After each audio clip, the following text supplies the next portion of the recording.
My name is Emily, a 28-year-old woman living at home with my mother and older sister Catherine, who is 2 years my senior. Because of this, my family often refers to me as an unemployed failure in my late 20s. At 28, I find myself confined to my room. "Hey, unemployed failure, pay this month's rent." My sister Catherine bangs on the door, her voice raised. After graduating from school, Catherine landed a job at a local company but quit, citing issues with her juniors. Rumors suggest she was the one bullying them, which caused problems. Now, she takes up short-term part-time jobs, proudly calling herself a part-timer.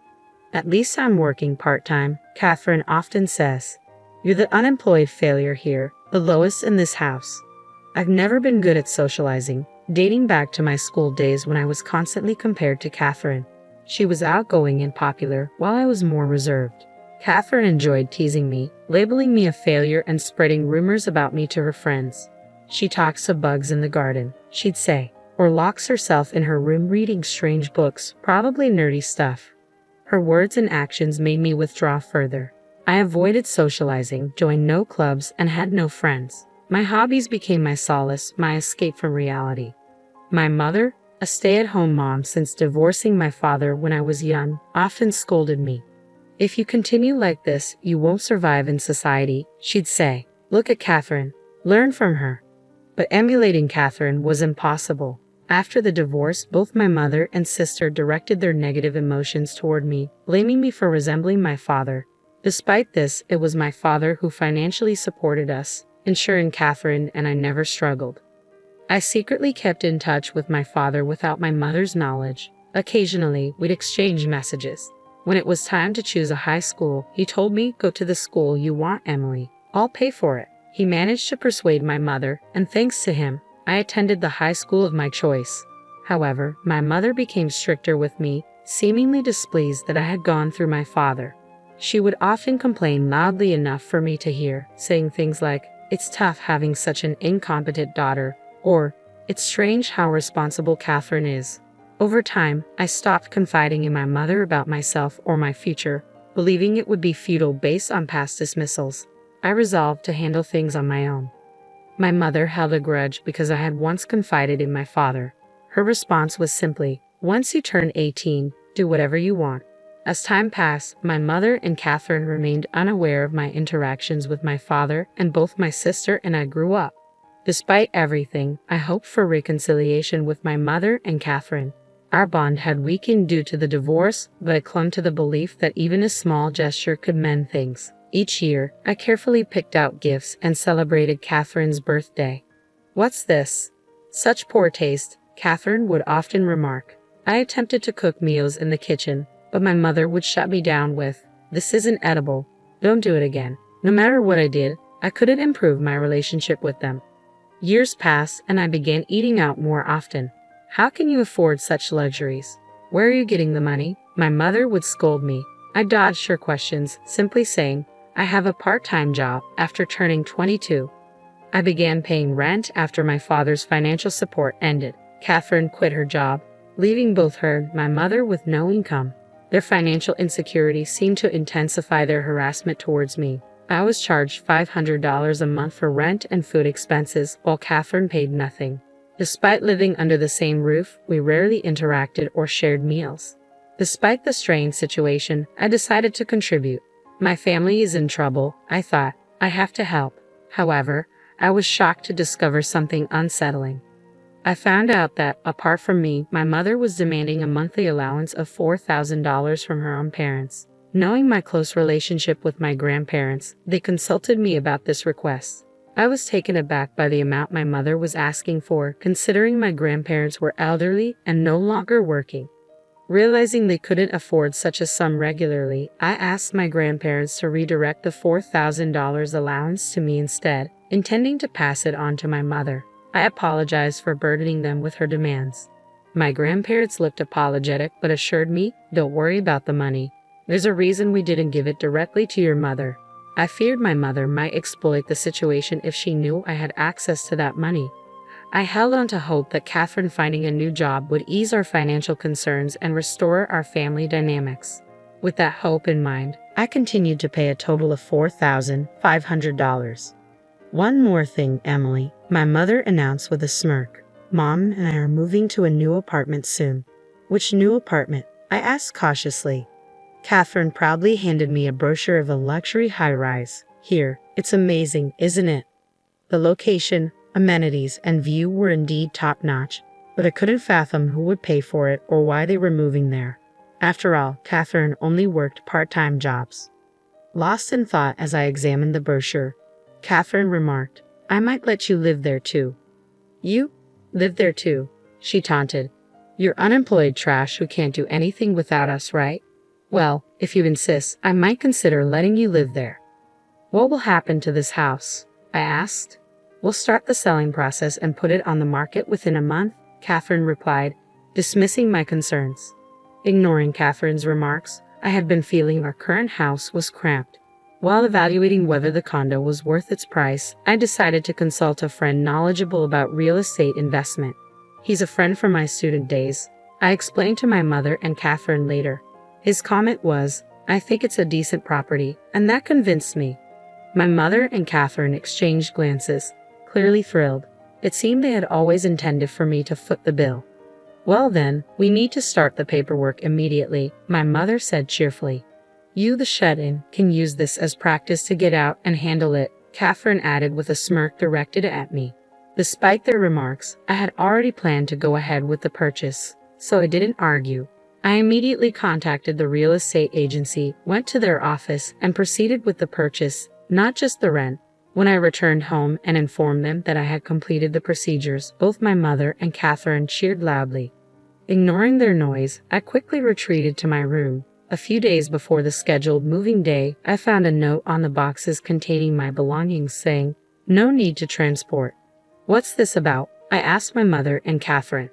They were casually sipping tea, already done with their preparations. Catherine feigned ignorance. It's your stuff, right? Oh, aren't we moving tomorrow? I questioned. Only Mom and I are moving to the condo. We decided to sell this house. You need to leave ASAP. We're leaving you behind because you're bad luck. You can't be unemployed forever. Stand on your own 2 feet, my mother added, making cutting remarks. I see, I simply replied and returned to my room. On moving day, my mother and Catherine's belongings were swiftly packed and taken out. They were excitedly bragging to the movers, we're moving to a condo with an amazing night view. Of course, they completely ignored me. I stayed in my room, focused on my work. A few hours later, my phone started ringing incessantly. Hello? Hey, unemployed trash, what's going on? Catherine's voice pierced through the phone. They told us the contract isn't set up. Emily, didn't you handle the paperwork? I thought you could at least manage that, you useless piece of junk. The shouting was so loud that I instinctively moved the phone away from my ear. Well, I did handle the paperwork, I replied calmly. What do you mean? They told us we aren't the current leaseholders. Catherine's voice grew high-pitched and accusatory. I did handle it. I did rent it. I bought it, but since only Mom and you were supposed to live there, I sold it. Sold? That's right. The day they told me I couldn't move with them, I sold the apartment. It was a bit of a hassle, but I didn't want to pay for a home that only you would live in. Their voices sounded like they were arguing over the phone. Why don't you two just renegotiate the contract? I suggested. My naive sister has a point, Mom. Let's renegotiate it for us. We can make Emily pay us back later, Catherine suggested. Yes, let's do that, my mother agreed. The call abruptly ended. A few hours later, my phone rang again, this time with Catherine's shrill voice. You schemed something, didn't you? What are you talking about? I figured as much, I said to them. Why can't we sign it? Catherine asked. I don't know, I replied. They said something technical, something about not having enough credit or something. Catherine isn't the sharpest tool in the shed. She probably doesn't understand the term credit, I muttered to myself. They don't trust you to sign a contract, I explained patiently, as if teaching children. It's about social credibility. You often claim to be a part-timer, but barely work, making you pretty much unemployed trash. They won't lease to someone like that. Why could you, an unemployed trash, sign it and not me? Something's fishy. He must have raped something, Catherine protested. Realizing the conversation was going nowhere, I decided to clear things up. Listen, Catherine and Mom, Are you listening? Remember I went to an art school? I began, despite Mom being against it because it was far away. I've always been drawing. I even won a national competition in high school. My achievements were recognized, and I got a scholarship to attend a famous art university. Neither of you knew, did you? I never told you guys. I'm still drawing, using Dad's room for it. The monthly rent of $4,000 might seem high, but I felt it was okay given the hassle of moving. Oh, I'll send you the link to my portfolio website, I continued, sending it to both Catherine's and Mom's phones. This site showcases my achievements and past works. There's also a contact form for potential buyers of my artwork. I'm not an unemployed trash. I've been investing my income as well. I think my annual income is on par with business owners. My income is leagues ahead of yours, Catherine, who claims to be a part-timer. That's why I have credibility. You're lying? Stop making things up. Catherine's voice was faint and incredulous. I could faintly hear my mother's voice. I've never been particularly good at interacting with people, but I've always had a keen interest in art and paintings. Finding joy drawing objects around the house, replicating plants and copying insects, the art book my father secretly bought for me on my birthday is a treasure item. To my unsophisticated sister Catherine, it probably looked like something a nerd would read. Being a successful artist, I of course don't work for a company, I thought, reflecting on how to my mother and Catherine, I probably appeared as an unemployed recluse trash. After all, they've never shown any interest in me before. They have no clue about the real me. I don't know or care if you're some great person, but I won't forgive you for betraying Mom and me, my mother said. I was even impressed that they could pick a fight at this moment. You're selling the house within this month, right? What? Selling it. That's what you and Catherine decided, right? To kick me out. I could tell over the phone that both my mother and Catherine were speechless. I've already moved, as I told you, to one of the apartments I had invested in. I heard my mother and Catherine starting to panic on the other end, saying things like, "This is bad, we have to cancel the sale." After they removed their belongings, I had another moving company take out the rest. I'm already relaxing in my new place, sipping my coffee, I remarked. Looks like you two might end up homeless. Hope you can cancel the sale in time. How much more will you mock your family to feel satisfied? My mother said. Hearing her say that for the first time, I shouted back in anger. That's my line. I don't expect them to understand how I felt all these years being treated as the lowest in the family. I don't want to feel sorry for myself. There are so many things I couldn't do because of Catherine, many things I resented her for, but I believe the path I chose was right. Through art, I've made many friends and acquaintances. And then, I'm engaged. I'll be living in my new home with my fiancé, so there's no room for you. Please enjoy living without the newest nuances, I declared and hung up. Are you okay? My husband cautiously asked from behind. He seemed surprised because I rarely raised my voice. Yeah, I'm fine. They're like parasites, so they'll figure things out even without me, I replied. I've given up on my jobless sister in her 30s and my mother in her 40s who's the same. They somehow managed to cancel the sale of the house and moved back in. I lost all reasons and the willingness to pay them rent or the $4,000, so I stopped all financial support. It seems my penniless mother turned to my grandparents again. Emily did something terrible. She's the worst. It's all because of her that we don't have money, she seemed to claim. She probably thought things would work out if she just acted spoiled, as always. However, my grandparents were furious when they heard the whole story from me. Shameless. The one who's truly awful is you, isn't it? How could you treat Emily like that all these years? Mocking her, demanding her money, treating her like a nuisance. Unbelievable. You deserve to be abandoned. My mother lost trust even from her own relatives. Catherine tried to get a job again, but it seems she's struggling. It had been years since she last worked. She occasionally called me, Emily, I realized I was wrong too. Let's put that behind us. Can you introduce me to a job or maybe a man who could be my husband? I was wrong too. What does she mean by I was wrong too? As expected, Catherine never changes. Asking for a job is one thing, but including a husband in the mix, she's clearly looking to leech off someone. Sorry, I don't think I know of any jobs or men that would be a match for you, I replied, meaning she's too much to handle. Oh well, let me know if you find any. Does Catherine think a prince will come to whisk her away? She's already 30, yet still so immature in this respect. Catherine and my mother are so alike.